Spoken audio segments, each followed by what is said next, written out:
Donald Trump and that entire cadre of people up on that stage, Stephen Miller, etc., do not respect the law of the United States of America. And they either want to win this election or they are using rhetoric of taking it by force. Donald J. Trump sold out Madison Square Garden last night, and in mainstream media fashion, they have dubbed it as the worst thing to ever happen to the world ever. It's absolutely insane how they continuously push this rhetoric to vilify Donald Trump and his supporters, and honestly, we're over it. But before we get into this video, I want to make sure to remind you to subscribe to this channel, because here at Resist the Mainstream, we are dedicated to unfiltered, uncensored, and unadulterated truth. I'm Titus. Let's get into this video. So Congressman, last night, right here in New York City, your hometown, Donald Trump held a packed rally at Madison Square Garden, and a number of speakers used downright racist and offensive language, no more so than the so-called comedian who said that Puerto Rico was an island of garbage. Can you just give us your reaction to what you heard last night, just hours and hours of frankly, hate, and what, frankly, how it could electrify this electorate? Well, there's a couple of things. As you mentioned, this was a hate rally. This was not just a presidential rally. This was also not just a campaign rally.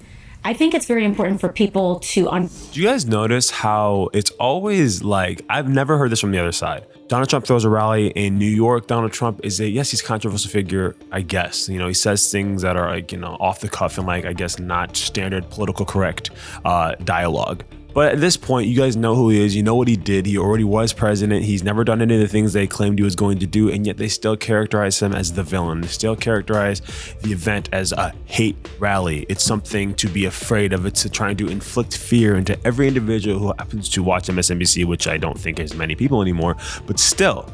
It's so frustrating, disingenuous to characterize him and characterize everyone there in this manner that is not truthful and is just going to make the people that are loyal to this network, however few there may be, hate Trump and hate his supporters continually like they have the last 8 years. And it's just very disheartening. But let's hear what else she has to say about this. understand that these are mini January 6th rallies. These are mini Stop the Steal rallies. These are rallies to prime an electorate into rejecting the results of an election if it doesn't go the way that they want. Because Donald Trump and that entire cadre of people up on that stage, Stephen Miller, etc., do not respect the law of the United States of America.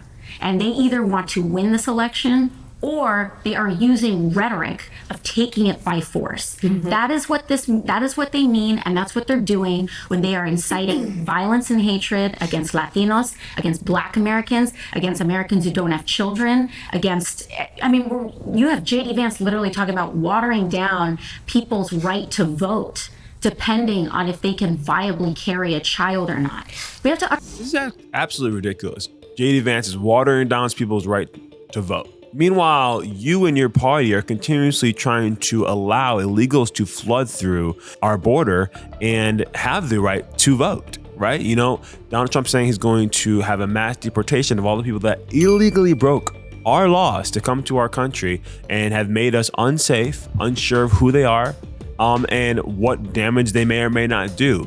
And that is actually a huge threat to our democracy, a huge threat to our republic, because we might not have fair and safe elections if there are people that aren't from this country voting in our elections. But no, you want to talk about how J.D. Vance is doing something to somehow ruin our election process and take away votes from American people. No, you're trying to take away the value of the vote from the American people by allowing illegals to do so. Understand how unhinged this campaign has gotten, and the only reason that the rhetoric has gotten this far is precisely because they are trying to prime the kind of froth that led up to the January 6th attack on the Capitol. And so it's very important that we connect those dots. And right now the campaign is scrambling and they're trying to blame this rhetoric on a so-called comedian. This is not a comedian. This is the Trump campaign. They invited this rhetoric on their stage for a reason. It was a chorus of speakers on that campaign for a reason. It was vetted, and they knew exactly who was going to say what before they went on. And so the only backtracking that they're doing right now is just because tens of thousands of Puerto Ricans happen to live in Philadelphia, Florida, Michigan, Wisconsin, and also the several swing states in the House of Representatives that run through the state of New York, and they're just realizing they might have made a big error by saying out loud what they're thinking. And of course, no one knows what Republicans and conservatives are thinking more than the liberal woman or the liberal person, because they tell us what we think when we didn't even know we were thinking that way. We didn't. Oh, I think that I'm a racist. Oh, okay. Thank you for informing me on that. I had no clue.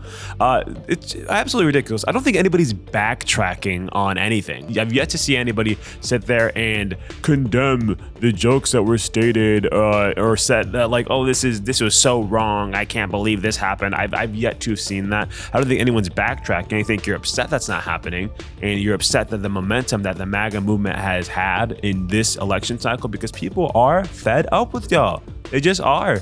It's ridiculous. And if you thought her calling it a hate rally, that was extreme, like how dare, like why is she calling it a hate rally? It's just people coming, gathering together to support the man they want to be president. That's all it is, right? People from all different race, religions, totally different skin tone, sexual orientations, whatever it is. People came from all around the world, or all around the country, and maybe the world, because I've been to Trump rallies where people aren't even from America and they come just because they love Trump so much. But even regardless, so many people came to support Trump, and this is what you had to say about it. And if you think that's the worst thing, just stay tuned for this next video where it gets compared to something you would not expect. Well, maybe you would, because in this day and age, they're wilding out. Check this out.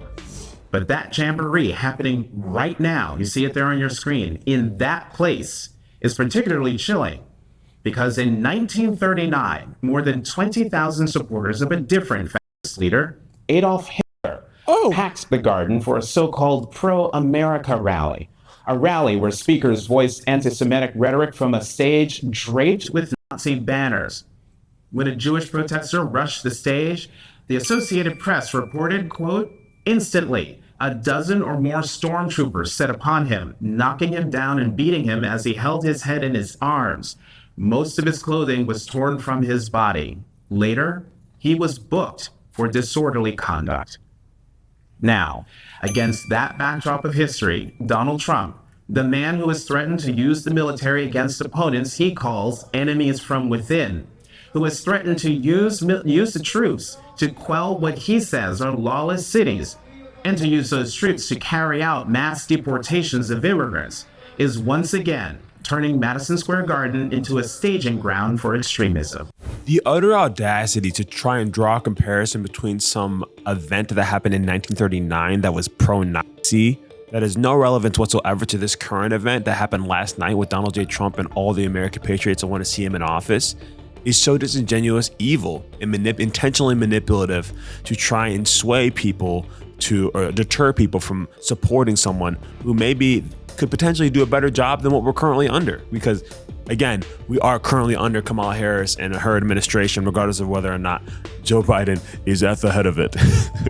Nobody believes that he's there in any capacity. So absolutely not. I can't believe that you would even try and draw a comparison between Nazi Germany or a pro-Nazi rally in 1939 to a Trump rally in 2024, especially considering the fact Madison Square Garden is literally one of the most prestigious venues you could ever attend. If you book and fill Madison Square Garden, you've made it as an artist, as a musician. Just think about all the people that have done it. Ariana Grande. I remember the Jonas Brothers back in the day, and like on the Disney Channel days, had sold out Madison Square Garden. If you sell it out multiple days in a row, that's like a huge like accolade. It's something to look at as like, wow, I finally made it. So Donald J. Trump filling that arena up last night is not comparable at all to a 1939 Nazi rally, and that's so disingenuous and evil and vile to sit there and say anything otherwise.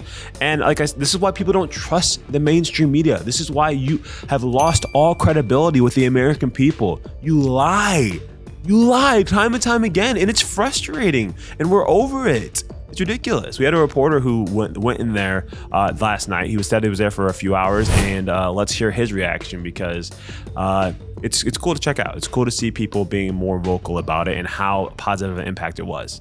Look, I was there for about 6 hours yesterday. First thing I've got to say, Madison Square Garden was packed. People waited hours to get in. They sat through hour after hour of this rally. They were fervent in their devotion to all things Trump. Trump has created a movement. There is no doubt. I cannot think of another Republican figure of my lifetime who could have come into a Democratic city like New York and put together anything like that. They couldn't. Nobody can do what Trump did. And honestly, it's not even just because of Trump. It's because of what we're experiencing as the American people. You know, things are not great. Our border is not secure. Our inflation is insane. The economy is just awful. And so it's like, this is a guy who's saying, I'm going to change that. And oh, wait, he has a track record of already doing things in a positive light regarding those topics. Okay, regarding those situations, yeah, absolutely. I'll put this guy back up. And like, then we're being lied to time and time again by AOC, MSNBC, just saying all this stuff that's not true, but saying, hey, I know we're currently in leadership, but we're the ones to fix the problem. Even though we created the problem, we're the ones to fix it. So please just pick us. Not even please, pick us. You don't have a choice, because if you choose the other guy, you're racist, xenophobic, homophobic, all the slurs, all the buzzwords, it doesn't even matter. They have decided that this is what you're going to do, and if you don't do it, you're evil, you're bad, whatever. And so seeing this guy come out and say, no, you know, it was so many people outside. It was one of the biggest movements that's ever been done by a Republican nominee, and it is. This movement is huge, and the people have spoken. Regardless of whether or not you like it, you can have you can have frustrations with it. You can have beef with it. You might not like Trump. You might not like the way he talks, but this movement is huge. And speaking of this Nazi hate rally, let's hear one of the speeches, or a portion of the speech by the Nazi himself, Donald J. Trump. So let's check this out. After all we have been through together, we stand on the verge of the 4 greatest years in the history of the USA. With your help from now until Election Day, we will restore America's promise. We will put America first, and we will take back the nation that we all love. We bleed the same blood, we share the same home, and we salute the same great American flag. We are one people, one family, and one glorious nation under God. We will never give in, we will never give up, we will never ever back down, and we will never ever ever ever surrender.